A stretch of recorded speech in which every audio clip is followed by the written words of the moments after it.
A freezing wind howls through the trees, carrying with it the kind of silence that makes your skin tighten, the kind of cold that feels almost alive. The camera slowly pushes through a blinding snowstorm. Flashes of distant lights flicker, maybe a cabin window, maybe something else. A distorted voice crackles through the wind, and the snowfall briefly clears, just long enough to reveal a set of footprints in the untouched snow. Except there's no one there to make them. A shadow moves in the corner of the frame, just out of focus, tall, thin, and watching. Then darkness.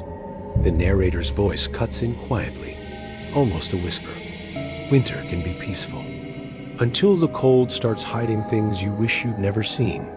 The screen fades into a slow, cinematic pan of lonely mountains buried under snow as the narrator continues, welcoming the viewer and setting the tone. They explained that tinnitus video isn't about myths or campfire tales. It is about real winter horror stories. Experiences sent directly by people who survived them or documented through verified reports and accounts. The atmosphere grows heavier as the narrator talks about how winter, for all its beauty, has a way of isolating people, trapping them, and revealing things that only appear when the world is silent and frozen. A soft rumble of thunder-like wind rolls in as the narrator teases the stories to come. A lone hiker stalked through a blizzard by something that left impossible footprints. A family in a remote cabin discovering they are not as alone as they thought. And a stranded driver on a frozen mountain road who comes face to face with something that shouldn't exist. The intro ends with the narrator saying, "Bundle up, turn off the lights if you dare, and let's step into the cold." These are three disturbing true winter horror stories. The winter storm had rolled in faster than the weather report predicted, swallowing the mountains in white. I was halfway through a solo hike in northern Montana, a trip I had planned for months when the clouds broke open and thick curtains of snow began to fall. I should have turned back the moment my visibility dropped, but the trail behind me was already fading. Forward felt safer than trying to retrace my steps through a route quickly disappearing under fresh snowfall. Within an hour, the wind was so strong, it felt like it was shaking my brain inside my skull. Every breath stung, every blink collected ice. But the part that truly scared me was the silence between the gusts. No birds, no trees creaking, just nothing, like the world was holding its breath. I was checking my GPS when I saw the first footprint. Huge, deep, and human-shaped, but far too long. Maybe 17 or 18 inches. It wasn't a single print either. A trail of them crossed the path ahead of me, leading into the trees. I stopped walking and told myself not to panic. Snow can distort shapes. Maybe they were two prints combined. Maybe a moose or a bear had stepped oddly. I had excuses ready, but my stomach didn't buy any of them. I kept walking. For maybe 20 minutes, everything was normal until I saw another footprint. Same shape, same size. But this time, it wasn't crossing the trail. It was on the trail, and it was facing me. My lungs froze. There were no prints leading up to it, no trail leading from it. Just one single massive footprint pressed into the fresh snow, like someone or something appeared, stepped once, and vanished.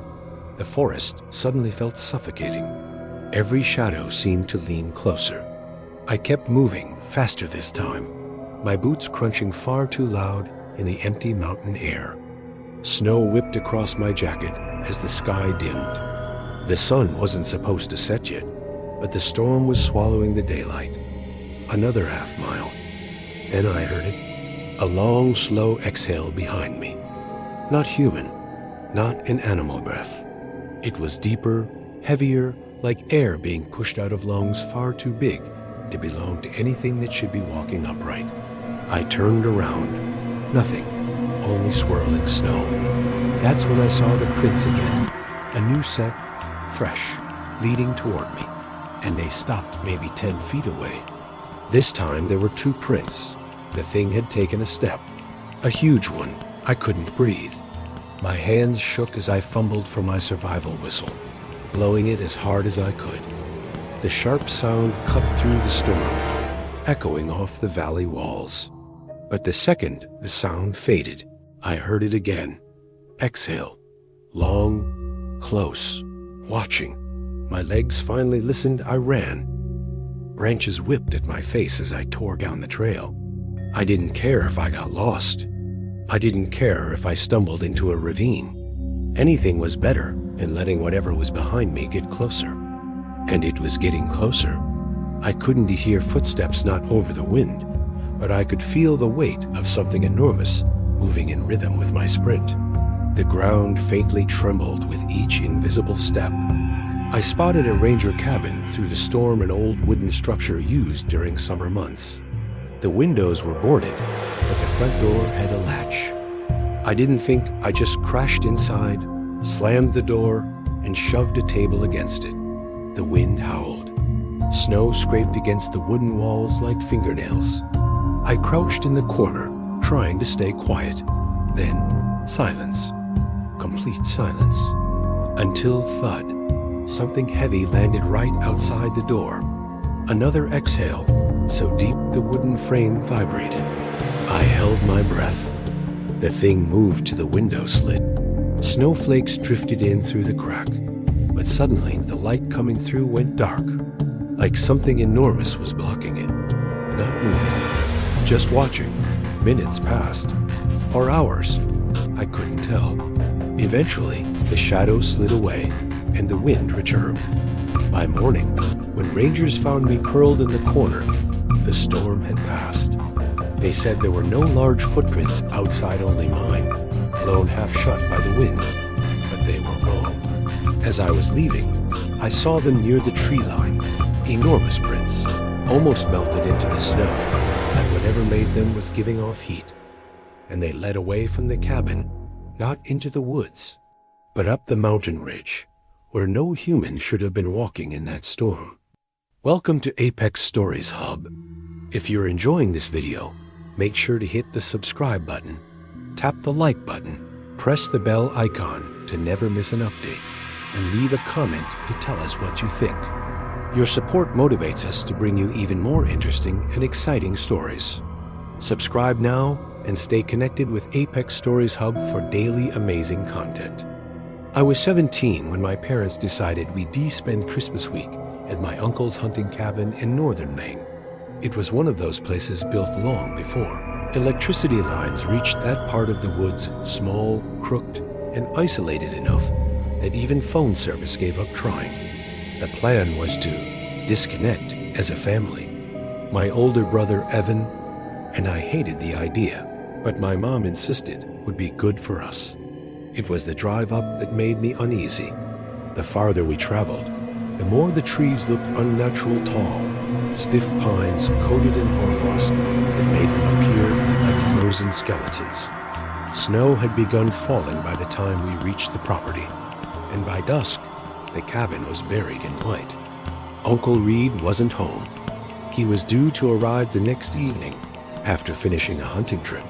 That first night felt quiet, too quiet, but nothing truly strange happened until the second evening, after a full day of snow that didn't let up once. We were inside, playing cards by lantern light, when I noticed a faint orange glow through the frosted window. Not bright, not flickering, just a soft, steady light coming from deeper in the woods. Someone camping? I asked. My dad shook his head. No one camps in this weather. The glow pulsed slightly, then dimmed, then returned.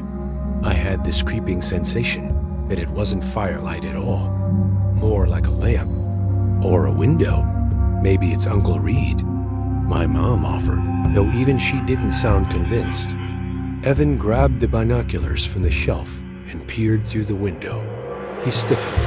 There's a cabin out there. My parents exchanged confused looks. There's no other cabin near this property, my dad said.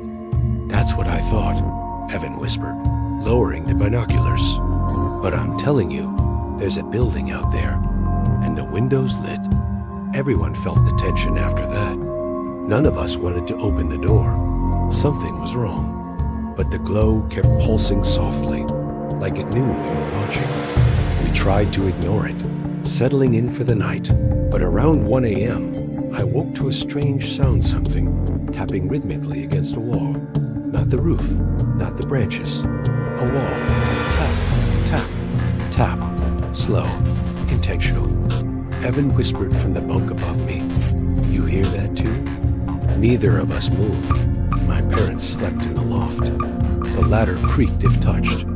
For a moment, the tapping stopped and was replaced by crunching sounds. Footsteps, heavy ones. I held my breath. The footsteps circled the cabin. Once, twice, then stopped directly outside our window. Frosted glass prevented us from seeing out, but I could actually feel the presence on the other side. And then, faintly, the glow returned. Except this time, it wasn't far away. It was right outside. The window went orange. Evan and I scrambled out of bed. The glow sharpened, outlining a tall figure or several, moving on the other side of the frosted pane. But it wasn't a lantern, and it wasn't fire. It had no flicker, no direction. It just glowed, like someone had painted light across the snow. My dad stormed into the room, shotgun in hand. "Stay back," he warned us. He moved toward the window. The glow faded instantly. Gone. Like whoever or whatever held it snuffed it out the moment he came near. For the rest of the night, none of us slept. By morning, the storm had become a whiteout. My dad decided it was too dangerous to leave, so we stayed another day. None of us mentioned the glow, until it appeared again, this time before sunset. Evan and I watched from the back window as the orange light flickered between the trees, closer than before. Then, through the blur of falling snow, we saw the structure again. A cabin, small, with a sharply slanted roof and a single square window. And that window was lit with that unnatural orange glow. Except there shouldn't be a cabin there. My dad finally gave in and agreed something was wrong. He grabbed his coat and decided we needed to leave storm or not. We packed fast, too fast. But when he opened the front door, he froze. There were footprints in the snow, and they weren't ours.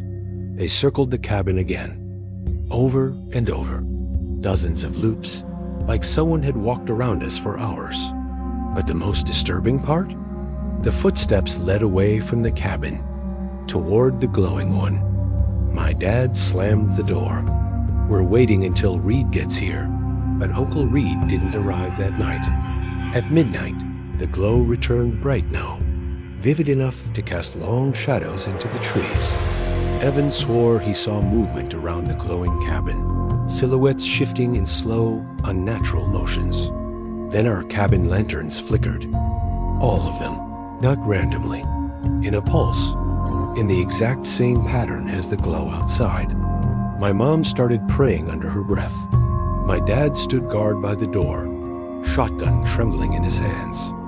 At 2:12 a.m., I remember the exact time because I stared at the wind-up clock obsessively. Someone knocked on the cabin door. 3 slow knocks. My dad whispered, "Reed?" But Reed had a key, and Reed wouldn't knock like that.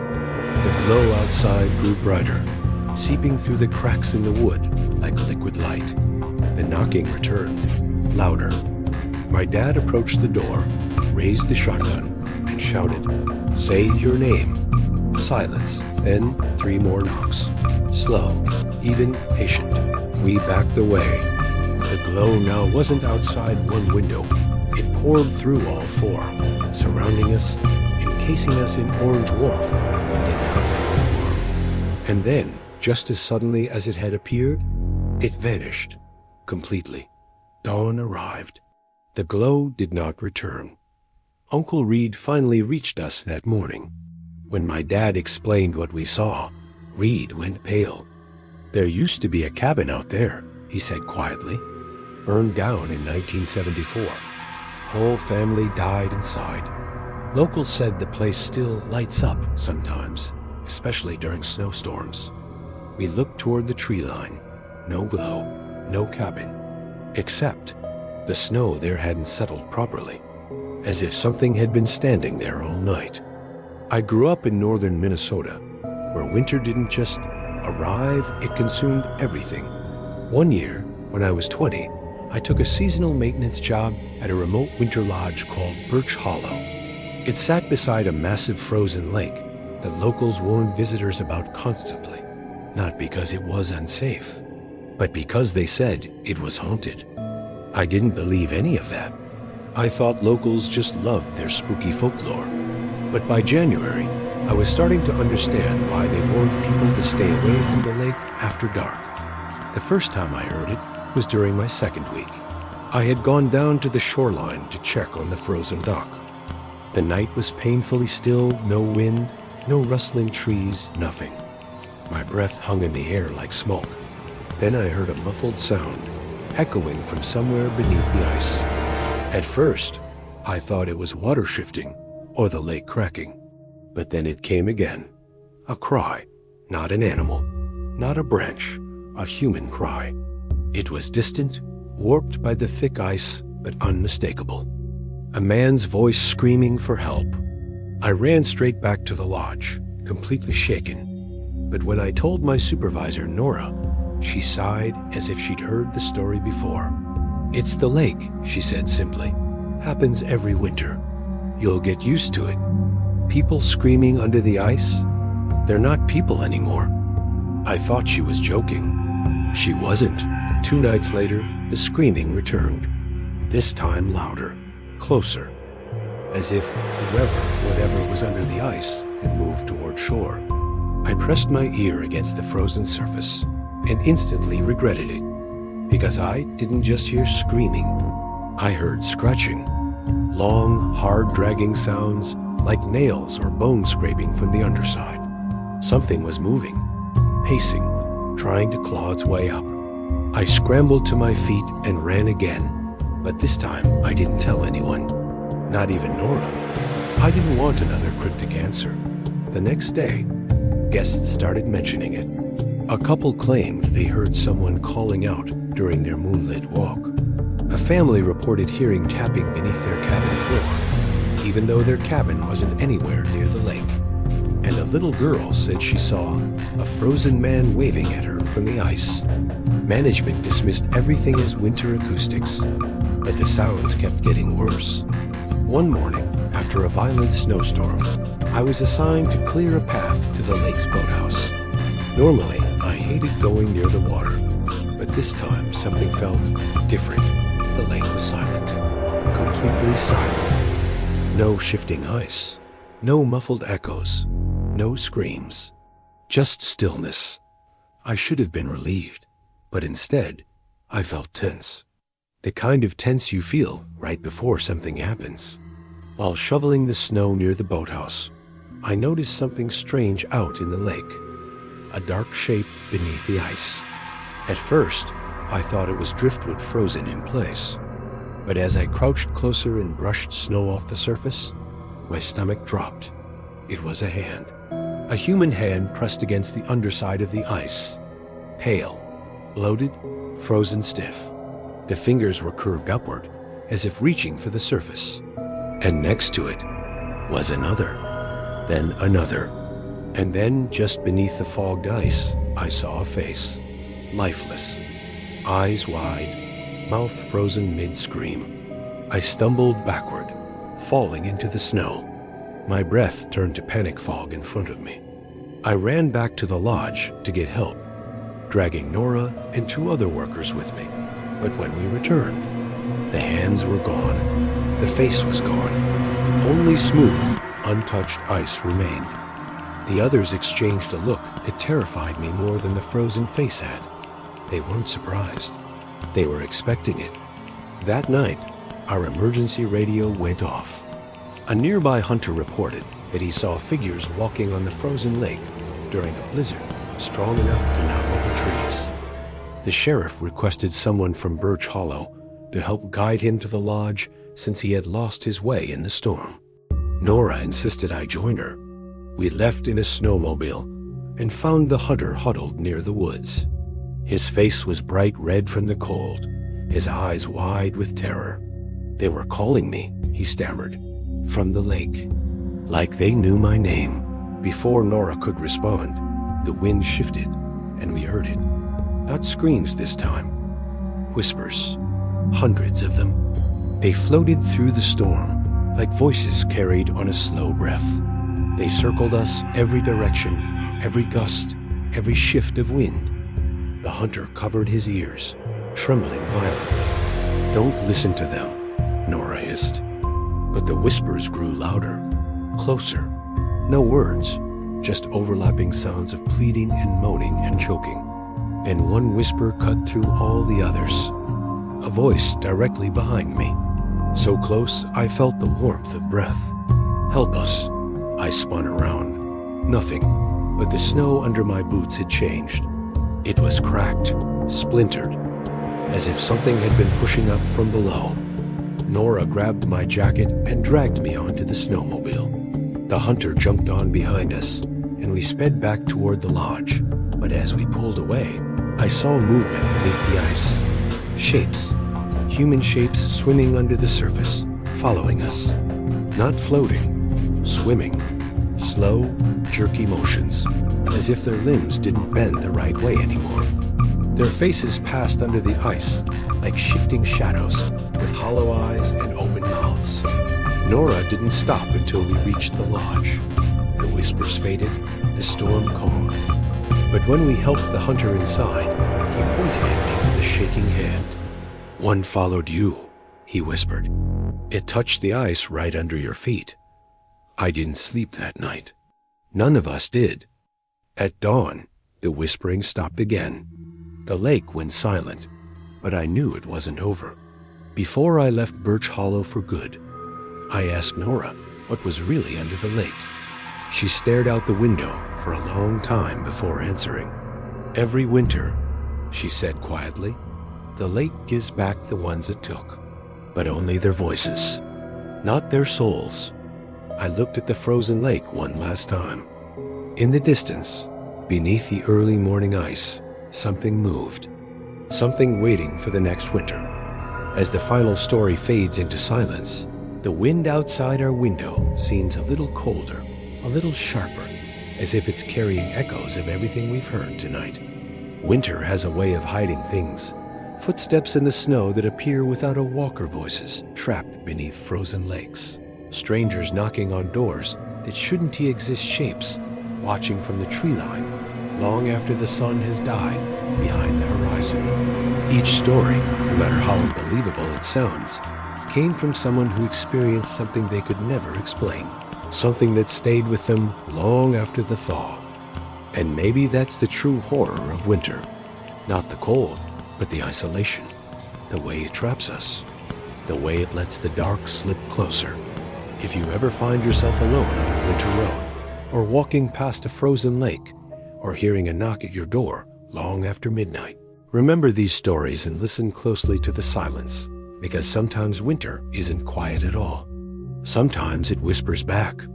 Thank you for staying with me through these chilling true tales. If you enjoyed tonight's journey into the cold, make sure to subscribe, leave a comment, and share your own winter encounters if you've had them. Until next time, stay warm, stay aware, and whatever you do, don't look too long into the snow. You never know what might be looking back.